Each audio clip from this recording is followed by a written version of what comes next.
사도신경으로 우리의 신앙 고백하도록 하겠습니다. 나는 전능하신 아버지 하나님, 천지의 창조주를 믿습니다. 나는 그의 유일하신 아들, 우리 주 예수 그리스도를 믿습니다.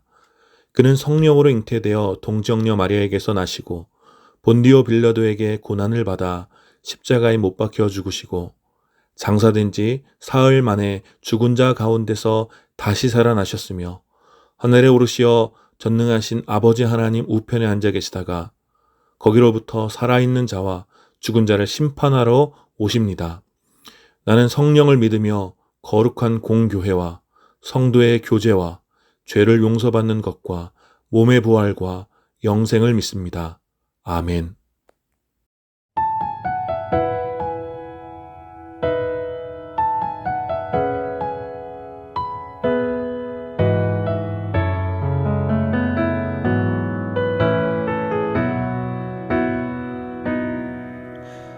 이 세상을 살아가는 동안에 나의 힘을 의지할 수 없으니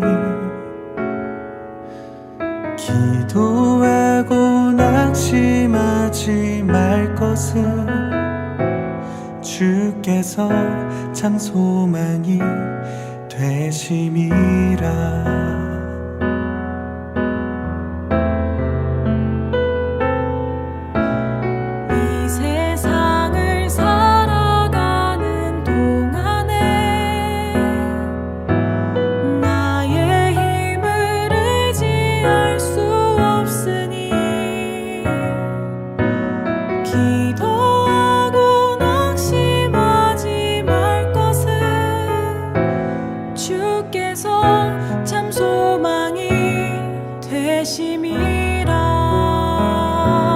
하나님의 꿈이 나의 비전이 되고 예수님의 성품이 나의 인격이 되고 성령님의 권능이 나의 능력이 되길 원하고 바라고 기도합니다.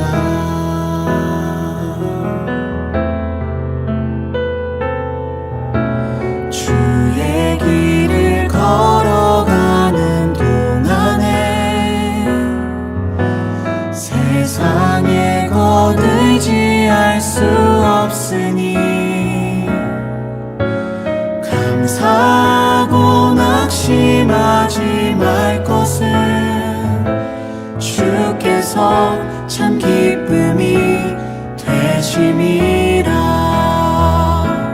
하나님의 꿈이 나의 비전이 되고 예수님의 성품이 나의 인격이 되고 성령님의 권능이 나의 능력이 되길 원하고 바라고 기도합니다.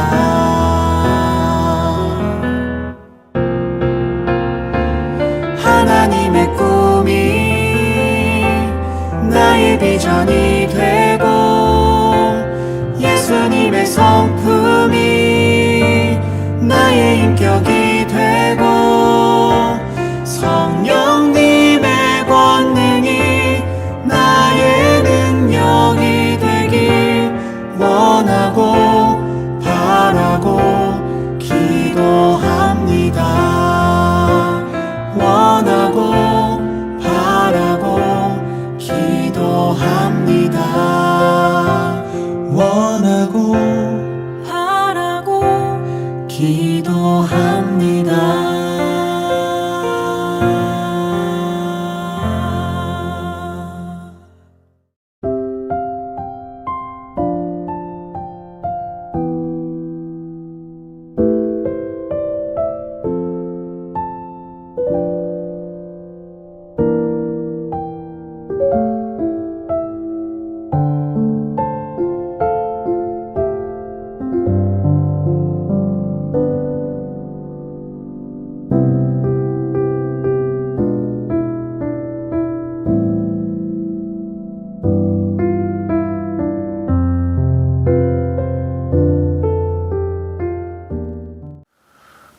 드릴 예배를 위해서 함께 기도하겠습니다.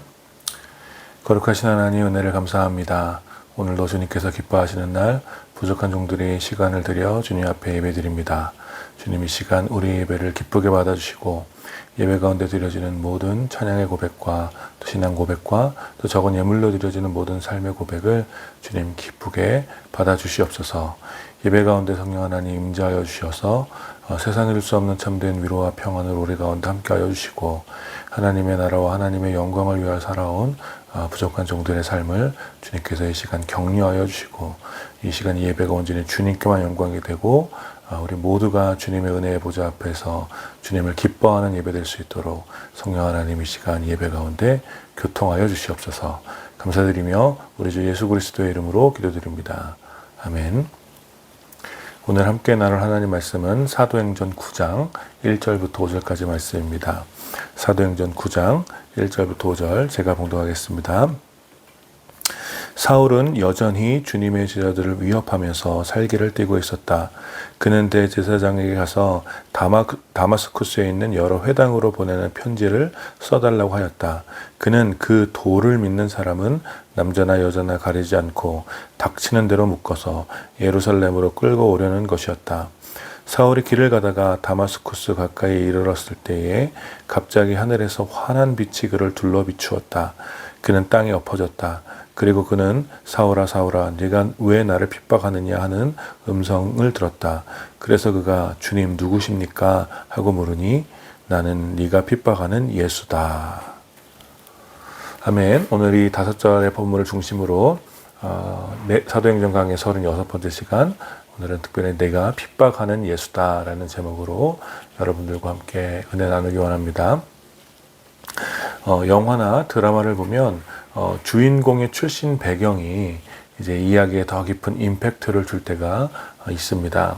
특별히 주인공의 어떤 출신 배경이나 과거에 어떤 반전이 있거나 혹은 숨겨진 비밀이 있는 경우 이 극 전체의 긴장감을 높여주고 이야기를 흥미진진하게 만들곤 하죠. 성경도 이러한 흥미진진한 이야기의 구조를 자주 사용하는데 예수님의 경우가 대표적이라고 할 수 있습니다. 예수님은 참 하나님으로 모든 영광과 존귀를 받기에 합당하신 분이시지만 참혹한 인간의 모습으로, 그것도 어떤 대도시의 왕궁이나 어떤 성읍으로 오신 것이 아니라 시골 어느 작은 마을의 마구간으로 오셨습니다. 그러나 나사렛 베들레헴이라는 초라한 지역과 하나님이 인간이 되었다는 출신 배경은 이렇게 예수님의 위대한 이야기, 예수님의 사역의 위대한 이야기를 더욱 극적으로 만들어주는 충실한 장치가 된 것이죠. 마찬가지로 오늘 신약 성경에서 그리고 초대교회에서 아마도 가장 중요한 등장인물을 만나게 되는데 그 역시 출신 배경이 복음의 사람과는 가장 반대되는 지점에 있었던 그런 사람이라고 할 수 있습니다. 우리가 사도행전을 계속 살펴보면서 스데반의 순교로 사울을 역사 가운데 등장시켰다라는 것을 함께 살펴보았죠. 그리고 그렇게 등장한 사울이 이제 어떻게 예수 그리스도의 복음의 증인으로 세워지는지를 이제 오늘 살펴보게 될 것입니다. 지난번에 함께 말씀을 나누었듯이 스데반의 순교 이후에 예루살렘 교회에는 큰 박해가 있었고 이 박해로 인하여 예루살렘에 있던 그리스도인들은 유대 전역과 사마리아로 흩어지게 되었습니다. 이 핍박과 박해를 주관했던 예루살렘의 종교 지도자들은 이러한 기회를 놓치고 싶지 않았습니다. 아마도 그들은 이제 예루살렘으로부터 흩어진 주님의 제자들이 두려움을 피해서 도망간 사람들이라고 생각했을 것이고, 이번 기회에 이제 도망친 자들을 잡아다가 이 예수를 따르는 세력을 완전히 뿌리 뽑으려고 했을 것입니다. 그러나 잠시 지난주 말씀을 기억해 보자면 예루살렘으로부터 핍박을 피해 흩어진 제자들은 단순히 두려움 때문에 도망친 사람들이 아니라 주님의 섭리로 인하여 흩어진 제자들이었습니다. 그래서 흩어진 제자들은 숨지 않았고 오히려 흩어진 그곳에서 담대하게 복음을 전함으로 오히려 복음은 예루살렘으로부터 이제 온 유대와 사마리아와 땅끝까지 흩어지게 되는 것이죠. 그러나 예루살렘 종교 지도자들이 볼 때 이런 상황을 파악하지 못했겠죠. 그래서 이런 상황을 파악하지 못한 예루살렘의 종교 지도자들은 자신들이 생각할 때 이 도망친 초대 교회의 잔당들을 잡아다가 이제 이 세력을 뿌리 뽑기 위해 사람들을 시켜서 흩어진 제자들을 잡아오도록 합니다. 그리고 이 일에 가장 악명을 떨쳤던 사람이 바로 오늘 등장하게 되는 사울이라는 청년이었습니다. 사울은 아주 적극적으로 초대교회의 잔당, 이 예수의 도를 따르는 잔당들을 잡아다가 옥에 가두는 일을 했습니다. 오늘 우리가 함께 읽은 본문을 보면 사울은 여전히 위협과 살기가 등등했다라고 기록하고 있죠. 스데반이 죽고 예루살렘 교회가 사방으로 흩어졌음에도 불구하고 사울은 여전히 갈증을 느끼고 있었습니다.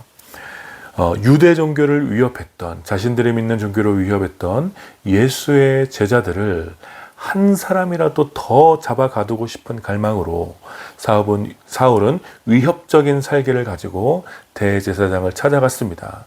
그리고 대제사장으로 하여금 이 잔당들을 잡아다 옥에 가둘 수 있는 그 지휘와 권한을 보장하는 문서를 달라고 요청하여 국문을 받게 됩니다. 그래서 사울은 다마스쿠스 여러 회당을 다니다가 만일 그 잔당들을 만나게 된다면 남녀를 막론하고 언제든지 결박하여 예루살렘에 있는 감옥에 가둘 수 있게 되는 그런 법적인 권리를 얻게 된 것입니다. 이것이 바로 스데반의 순교 이후에 사울의 등장을 설명하는 배경이 됩니다. 사울은 사도행전 2장부터 시작되어 8장까지 이어져 내려온 초대교회의 부흥, 이 예수의 제자들의 부흥을 가장 싫어했던 사람이었고 그 일을 적극적으로 저지하려고 했던 사람이었습니다. 복음이 확장되는 것을 누구보다 싫어했으며 예수님께서 시작하신 하나님 나라의 일을 가장 앞서서 살기 등등하게 위협했던 사람이 바로 사울이었습니다. 이러한 사울의 등장 배경은 이어지는 장면을 더욱 극적으로 만들어 주는 것입니다. 예수님의 제자들을 잡아다가 예루살렘으로 끌고 가려던 이 살기등등한 사울의 표정을 여러분들이 한번 생각해 보십시오. 얼마나 기세가 높고 얼마나 자신감을 가지고 이 예수의 제자들을 잡아올까, 막 그런 흥분된 상태로 아마 다마스쿠스로 향했을 것입니다. 이제 사법권을 부여받아 더욱 기세가 올라간 사울은, 법적으로 이 모든 권한을 얻게 된 사울은 예수의 제자들이 드디어 이 땅에서 사라질 것을 꿈꾸며 다마스쿠스로 향하고 있었습니다.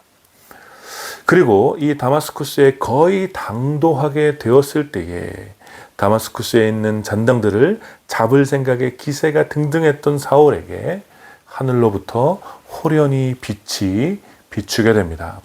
이 빛은 사울은 둘러쌌고 사울이 눈을 뜰 수가 없을 정도로 강렬했습니다. 그래서 사울은 땅에 엎드러졌고 그때 하늘에서 사울에게만 소리가 들렸습니다. 그 소리는 사울아 사울아 네가 어찌하여 나를 박해하느냐 하는 것이었습니다. 이 소리에 영문을 알 수 없었던 사울은 그 소리를 향하여 주여 누구십니까? 라며 반문합니다. 즉 지금 사울은 이 소리가, 사울 자신에게 들리는 이 소리가 예수님의 음성이라고 전혀 생각하지 못했던 것이죠. 그것은 사울이 여전히 예수님을 주님으로 인정하지 않고 있다는 것을 보여주는 것입니다. 그리고 이러한 사울의 질문에 우리가 함께 읽은 이 마지막 5절의 말씀처럼 나는 네가 핍박하는 예수다 라고 대답하여 주신 것입니다. 여러분, 이 장면은 아마도 복음서를 제외한 신약 성경에서 가장 중요한 장면이라고 할 수도 있겠습니다.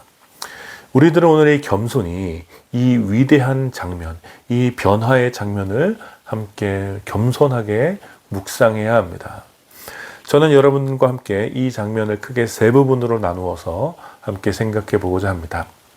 첫 번째는 제가 여러분들하고 여러 번 말을 했던 것인데, 복음에 대한 핍박과 박해의 본질에 관한 문제입니다. 여러분, 사울이 하고자 했던 일은 주님의 제자들을 결박하여 예루살렘에 가두는 것이었습니다. 오늘 우리가 함께 읽은 본문에서 확인할 수 있는 것은 주님의 제자들을 가두는 것, 주님의 제자들을 가두는 것과 예수님을 핍박하는 것은 같은 것이라는 사실입니다. 예수님께서 십자가에 달리시기 전에 제자들을 향하여 세상에 너희를 미워할 것인데 그것은 너희 때문이 아니라 세상이 예수인 자신을 싫어하기 때문이라고 말씀하셨던 것을 기억하시길 바랍니다. 여러분, 세상은 예수님을 싫어합니다. 더 정확히는 유일한 진리이시며 길이시며 생명이신 그 예수님을 싫어합니다. 그래서 유일한 진리이신 예수님을 대적하여 그 진리가, 예수의 진리가 거짓이며 속임수라고 선동하고, 유일한 길이신 예수님을 대적하여 예수가 간 그 길을 따라가면 죽음과 실패가 있을 것이라며 선동하고, 유일한 생명이신 예수님을 대적하여 그를 끊임없이 십자가에 못 박아 죽도록 만들고 부활이 거짓이라고 선동하는 것입니다. 예수님을 향한 세상의 미움은 예수님의 진리를 따르며 예수님이 가신 길을 따라가며 예수님의 부활에 동참한 주님의 제자들을 박해하고 핍박하는 것으로 예수님을 향한 미움을 드러내는 것입니다. 그런데 여러분, 여기서 생각할 것은 세상의 이러한 박해와 핍박은 예수님께서 제자들에게 하셨던 최후의 명령과 정반대의 모습으로 나타나는 것에 주목해야 한다는 거예요. 예수님께서는 주님의 제자들이 예루살렘과 유대와 사마리아와 땅끝까지 이르러 복음의 증인이 되고 모든 민족으로 제자를 삼으라고 명령하셨죠. 따라서 예수님을 미워하는 세상은 제자들이 바로 이 명령을 지키지 못하도록 끊임없이 핍박하고 박해하여 그 복음의 증인들을, 그 복음 자체를 가두는 것입니다. 복음이 예루살렘에서 퍼져나가지 않게 예루살렘에 가두려 하고, 유대에서 더 이상 퍼져나가지 않도록 유대에 가두려고 하며, 바로 이런 것이 예수님을 미워하여 그리스도인을 박해하고 핍박하는 이유이며 목적이라는 것입니다. 우리가 이 사실을 기억할 때 사울이 그리스도인들을 결박하려는 시도가 어떤 의미이며 우리들의 시대에는 어떻게 해석해야 될지 귀한 교훈을 얻게 될 것입니다. 여러분, 여전히 세상은 예수님을 싫어합니다. 예수님이 유일한 진리라는 사실을 싫어하고, 예수님이 유일한 길이라는 사실도 싫어하며, 예수님이 유일한 생명이라는 사실도 싫어합니다. 그렇기 때문에 세상은 끊임없이 복음을 위축시키며 가두려 하고, 주님의 제자들이 교회 문 밖으로 나가지 못하도록 온갖 방법을 사용하여 핍박하고 박해하는 것입니다. 여전히 세상은 예수를 핍박하여 제자들을 가두기 위하여 위협과 살기가 등등하여 우리들 앞에 서 있는 줄도 모르겠습니다. 그러나 사랑하는 여러분, 예수님께서는 이미 승리하셨으며 복음은 갇히지 않습니다. 여러분, 교회가 복음을 소유하는 것이 아니라 복음이 교회를 세워가는 것이며, 주님의 제자들이 복음을 수호하는 것이 아니라 복음이 주님의 제자들을 지키는 것입니다. 우리가 이 사실을 믿는다면 우리들은 우리를 가두려고 핍박하는 세상의 모든 핍박과 박해 속에서도 흔들리지 않는 복음의 증인으로 살아갈 수 있을 줄 믿습니다. 두 번째로 생각할 것은 예수님께서 먼저 사울을 찾아가셨다라는 사실입니다. 이 부분은 사도행전 전체를 생각할 때 매우 중요한 부분입니다. 우리들은 앞서 사도행전을 처음 시작할 때 부활하신 예수님께서 실패하고 배신한 제자들을 먼저 찾아가셔서 하나님 나라의 일을 맡기셨음을 살펴보았습니다. 여러분, 이것이 바로 세상 나라와 다른 하나님 나라의 질서이며 온전히 성령의 권능만을 의존하게 하시는 하나님의 지혜라는 것을 함께 살펴봤습니다. 그리하여 실패한 제자들, 예수님을 배신했던 제자들에게 임하신 그 성령의 권능으로 초대교회는 예루살렘에서 엄청난 부흥을 경험했던 것입니다. 그리고 이제 예루살렘 교회에서 온 유대와 사마리아 땅끝까지 주님의 제자들이 흩어진 상황 가운데서 이 시대의 전환기에 합당한 일꾼을 세우시는데 그가 바로 박해자 사울이었던 것입니다. 실패하여 배신한 제자들에게 하나님 나라의 일을 맡기신 것도 모자라 이제 예수님을 대적하고 예루살렘 교회를 박해하는 박해자 사울에게 새로운 시대의 일을 맡기는 이 장면을 여러분 우리는 깊이 묵상해야 합니다. 여러분 생각해보면 예루살렘 교회가 어느 정도 성장했기 때문에 비록 박해로 흩어졌음에도 불구하고 그 공동체 가운데 양육받고 성장한 훈련된 그리스도인이 열방을 위한 일꾼으로 세워지는 것이 합당해 보입니다. 그것이 어떻게 보면 안정적이고 사역을 위한 전략을 세우기도 수월하고 많은 사람들에게 인정받을 수 있는 방법일 것 같습니다. 그러나 여러분 예수님께서는 그렇게 하시지 않으셨습니다. 예수님께서는 당시 초대교회에서 가장 반대편에 서 있었던 한 사람 사울을 택하셔서 새로운 일을 맡기시는 것을 기뻐하셨습니다.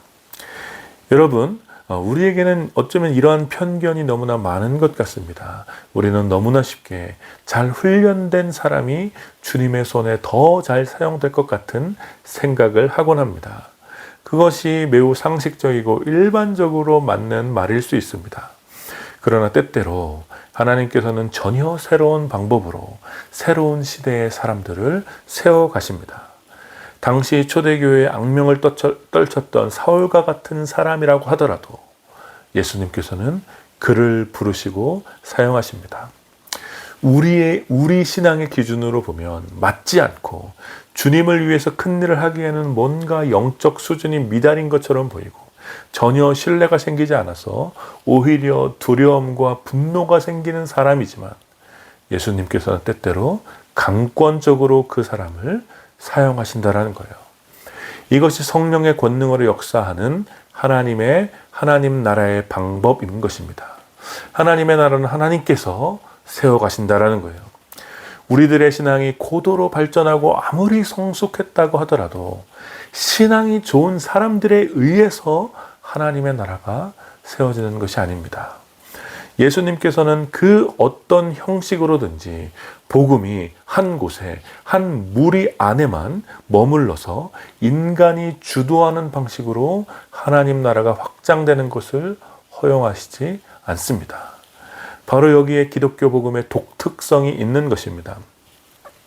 복음은 스스로 운동력이 있어서 복음의 사람들을 굴복시키고 순종하는 자들을 통하여 확장되어지는 거예요.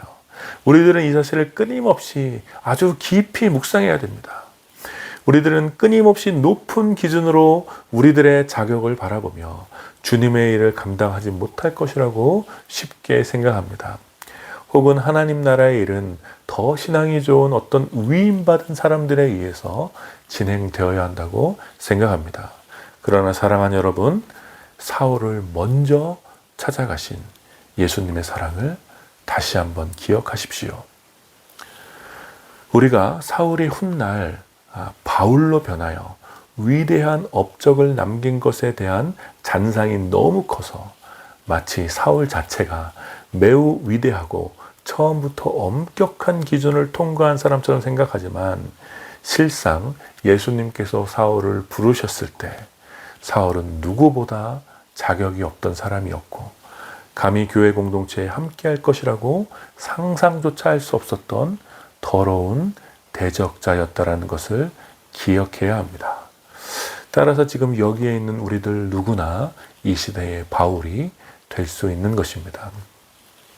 그것은 우리의 자격과 상관없으며 우리들의 현재의 모습과는 더더욱 상관이 없습니다.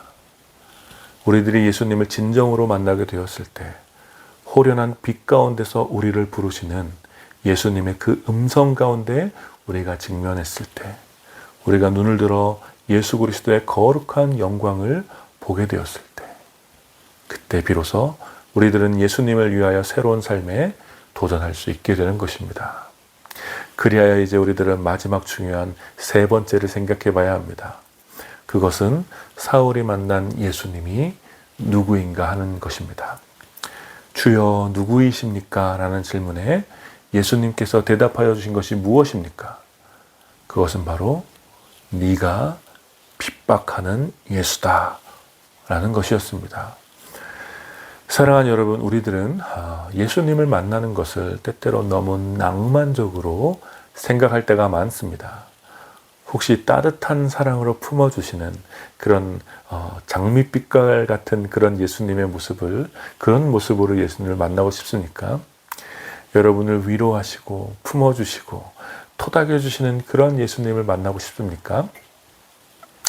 그러나 많은 경우 우리가 만나게 될 예수님은 우리가 핍박했던 예수님일 가능성이 매우 큽니다. 우리들은 사울과 같이 우리를 만나주시고 말씀하시는 예수님에 대하여 그분이 예수라는 사실조차 인지하지 못하는 경우가 많습니다. 그것은 우리의 기대 속에서 예수님을 만나게 된다면 뭔가 따뜻하고 황홀한 기쁨을 맛보게 되고 모든 슬픔이 사라지게 될 것 같은 혼자만의 생각이 있기 때문입니다. 그러나 성경에 더 많은 경우 믿음의 사람들이 예수 그리스도를 만났을 때 혹은 하나님을 만났을 때 바로 그 순간 그 사람의 연약함과 수치가 드러나는 경우들을 성경 곳곳에서 우리는 발견하게 됩니다. 여러분, 사실은 예수님을 만나는 것은 고통스러운 일입니다. 그것은 우리의 옛사람, 나의 죄인됨을 예수 그리스도 앞에서 직면해야 하기 때문입니다. 네가 핍박하는 예수다. 여러분, 이 한마디 말에 얼마나 큰 비수가 담겨져 있습니까? 사울의 입장에서 예수님이 예수님의 제자들이 증언하는 바와 같이 참 하나님이시며 예수님의 구원자라면 사울의 인생 그 자체는 하나님을 반역했던 것이고 본인 스스로 가장 참을 수 없었던 신성 모독을 한 아주 극악한 범죄자가 된 것입니다. 그리고 예수님께서는 사울에게 너의 삶이 그러한 삶이었다고 확인시켜주는 대답이 내가 핍박하는 예수다라는 대답이었던 거예요. 여러분, 사울에게 이 한마디가 얼마나 큰 두려움과 고통으로 다가왔겠습니까? 그리고 많은 경우 우리가 예수님을 만나게 될 때 우리들은 사실 이러한 고통에 직면하게 되는 거예요. 예수님께서 우리를 사랑하신다는 것은 우리의 모든 죄와 옛사람에 대하여 예수님께서 모른 척 하신다는 것이 아닙니다. 우리들은 여전히 광대하신 예수님을 우리들의 삶의 지경 안에 가두려고 하고 있고 하나님 나라가 확장되는 일에 우리들의 삶을 온전히 드리지 않으므로 우리 스스로 여기에서 멈추어 있도록 예수님을 핍박하고 있는 것입니다. 우리들은 예수님을 믿는다고 하면서 실제로 그분의 크심과 광대하심과 전능하심을 인정하지 않아서 늘 불안함과 초조함 속에 살아가곤 합니다. 우리는 유일한 진리이신 예수님께 답을 구하지 않고 나의 경험과 세상의 학문을 유일한 진리로 여기면서 그 안에서 답을 찾으려고 애쓰곤 합니다.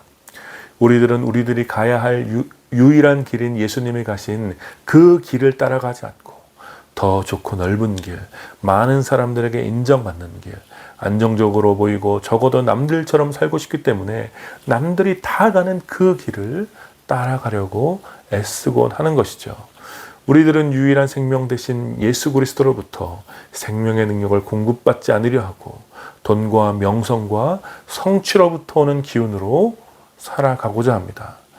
이러한 우리들의 삶의 모습으로 인해서 예수 그리스도의 십자가 사건을 실제로는 우리의 삶에서 하찮은 것으로 여기게 하고 복음으로부터 나오는 기쁨을 멸시하며 그 결과 예수 그리스도를 우리들의 주일과 교회 안에서만 유효한 관계로 만들어 버렸다면 예수님과의 만남과 예수님으로부터는 그 기쁨을 주일과 교회 안에만 가두어 두었다면 우리가 만나야 할 예수님은 네가 핍박하는 예수, 것입니다. 그래서 우리들은 다시 예수님을 만나기 위해서 이러한 부끄러움과 수치에 직면해야 합니다. 우리가 만나야 할 예수님은 사랑의 주님이시고 우리를 긍휼히 여기시는 분이십니다. 그러나 그 주님은 여전히 우리에게 핍박을 당하고 계시며 우리에게 철저히 무시당하고 있는 것입니다. 따라서 우리들이 오늘 이 시간 만나야 할 예수는 우리의 핍박을 당하는 예수님인 것입니다. 그러나 사랑하는 여러분, 이러한 고통과 부끄러움에도 불구하고 우리가 예수님을 만나야 하는 이유는 여전히 그분이 유일한 길이며 진리이고 생명이시기 때문입니다. 비록 우리가 핍박했던 그 예수님을 우리가 만나게 되겠지만 예수님께서는 박해자 사울에게 그러하셨듯이 우리들을 먼저 찾아오셔서 우리들의 이름을 불러주실 것입니다. 우리들의 과거와 오늘의 모습이 어쩌면 사울과 같은 모습일 수 있습니다. 하나님 나라를 대적했던 사람이고 하나님 나라에 가장 합당하지 못한 모습으로 살아왔을 수도 있지요. 그러나 예수님께서는 사울의 이름을 알고 계셨고 새로운 시대의 예루살렘 교회에 잘 훈련된 사람이 아니라 박해자 사울을 부르시고 사용하셨습니다. 그래서 훗날 바울이 스스로 내가 죄인 중에 괴수라고 이야기했던 것은 진실함이 없는 어떤 인사치레가 아니었습니다. 바울은 진실로 스스로를 죄인 중에 괴수라고 생각했으며 칠삭둥이와 같이 부족한 자로 여겼던 것입니다. 즉 자신의 부족함과 자신의 과거에 대하여 누구보다 잘 알고 있었던 사람인 것입니다. 그러나 사울이 자신이 핍박하던 그 예수님을 만났던 이 위대한 사건이 그로 하여금 전혀 다른 차원의 삶을 살도록 그를 이끌었던 것입니다. 이것이 바로 성령의 권능이고 성령께서 복음의 전진의 주체가 되신다는 것을 다시 한번 확증시키는 사건입니다. 사랑하는 여러분, 우리들이 핍박했던 그 예수님을 만나게 되시기를 축복합니다. 우리들 삶에 가두어 두었던, 우리들 삶에서 외면당했던 예수 그리스도를 다시 여러분의 삶의 한복판으로 꺼내시기를 부탁드립니다. 다른 진리를 의존하고 다른 길을 가기 위하여 사망 가운데서 거하지 마시고 성령의 권능을 힘입어 죄인 중에 괴수와 같은 우리들의 삶이 주님의 진리를 담대히 증언할 수 있게 되기를 축복합니다. 누구보다 복음 안에 살아갈 자격이 없었던 우리들이지만 우리를 먼저 찾아와 놀라운 하나님 나라의 소망을 맡겨주신 그 은혜를 기억하며 우리가 핍박했던 예수님을 이제는 그 누구보다 자랑스러워하시고 그 무엇과도 바꿀 수 없는 존귀한 선물로 여기시기를 축복합니다. 그래야 이제 우리의 모든 힘과 정성을 다해 우리의 모든 삶을 들여 우리가 핍박했던 예수 그리스도께서 우리에게 맡기신 거룩한 사명을 예수를 위하여 온전히 헌신하시는 이렇게 예수님을 닮은 여러분의 삶이 되시기를 마음을 다해 축원합니다. 우리 함께 말씀을 기억하시면서 기도합시다. 우리 안에 여전히 복음을 부끄러워하거나 무관심하여 복음을 우리 삶 깊은 곳에 가두어두거나 혹은 주일 안에 혹은 예배드리는 시간 안에만 예수 그리스도와 복음을 가두려고 하는 우리들의 모습이 있다면 한번 그런 모습을 돌아보시면서 우리가 여전히 예수를 핍박하고 있지는 않은지, 예수를 가두고 예수님을 무시하고 복음의 능력을 멸시하여 예수님을 핍박하고 있지 않은지 두려운 마음으로 우리의 모습을 돌아보시며 기도하시고 또 복음의 반대편에 서서 살아가던 우리를 부르시고 구원하신 주님의 은혜를, 그 놀라운 은혜를 기억하시면서 다시 한번 감사함으로 주님, 죄인 중에 괴수와 같은 우리들을 구원하여 주셔서 복음에 합당하지 못하게 살아가던 우리를 구원해 주셔서 감사합니다. 이제 다시 한번 이 감사로 인하여서, 이 은혜로 인하여서 우리가 주를 위하여 기꺼이 살겠노라고 다짐하면서 우리 함께 말씀을 기억하며 기도합시다. 같이 기도하겠습니다. 감사합니다. 우리 안에 복음을 부끄러워하는 모습이 여전히 남아있습니다.